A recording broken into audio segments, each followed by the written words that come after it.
What we have here is a model water treatment plant.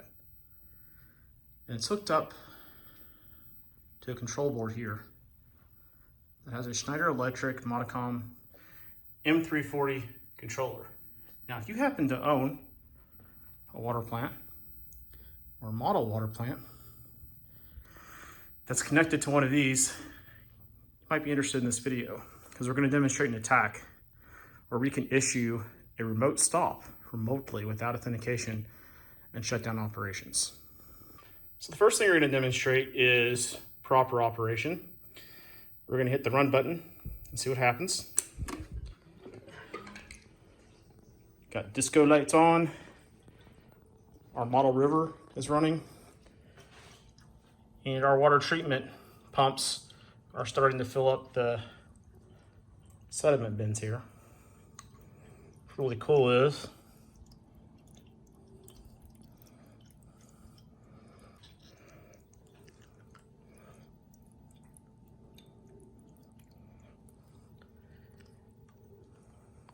so you can see how the water flows. And once it gets up to here, it'll go into the next bin and into the next bin. You can see our treatment plant has some lights on it. And we can see here the HMI on the engineering station. So you can see the tank level is safe. There's a float switch on the tank right here. If I pull that float switch up, it'll stop the pump running. See? And it switched to an unsafe state. As soon as I let the push switch down, pump will resume running. So that will keep the tank from overflowing. And you can control each of these pumps individually, or you can control the whole system as a whole through here. So I can stop the whole system and shut it down. Party lights went out, pumps off, building lighting off.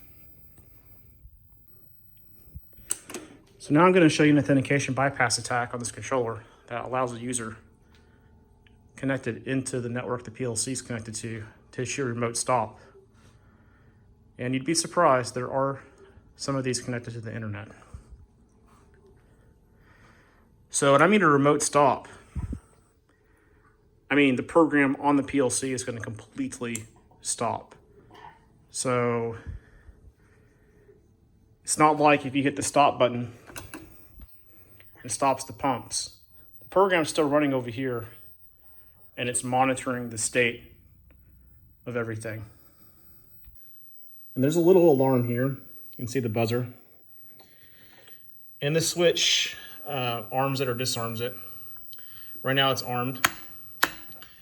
But this buzzer basically monitors the state of the PLC.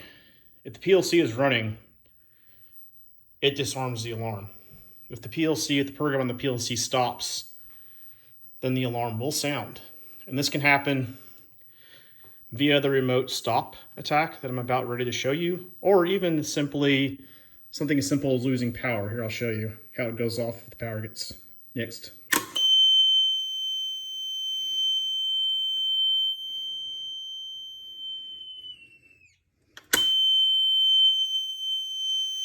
So wait until the controller boots back up, starts itself, and it should, yep, there it goes, silence the alarm.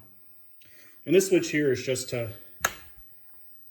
if I want to stop the controller or work on it and don't want to listen to the buzzing, I can use this switch to silence the alarm.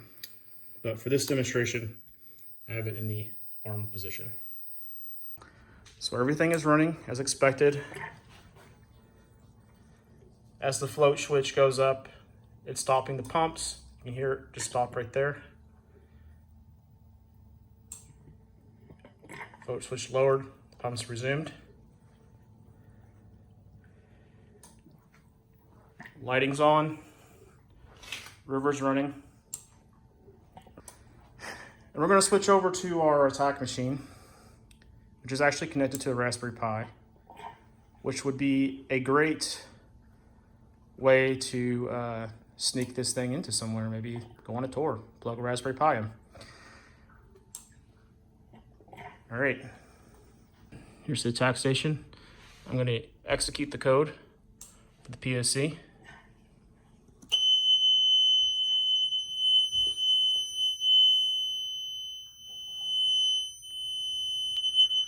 No worries though, I can start it back up remotely too.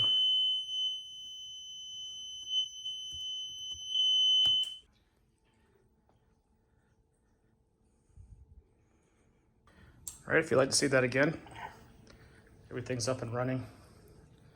Pumps are going, lights are on. Going to set up the POC. Issue a stop. You see there? I'm gonna do a stop.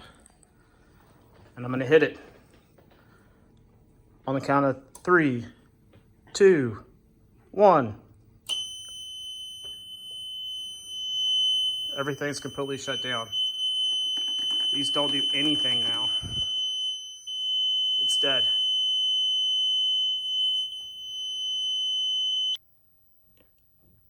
So I demonstrated the remote stop proof of concept, but I'd like to point out that with the authentication bypass issue on this controller and also M580, it's possible to do other things as well. Like I could reprogram the controller. I could change coil states, variable states.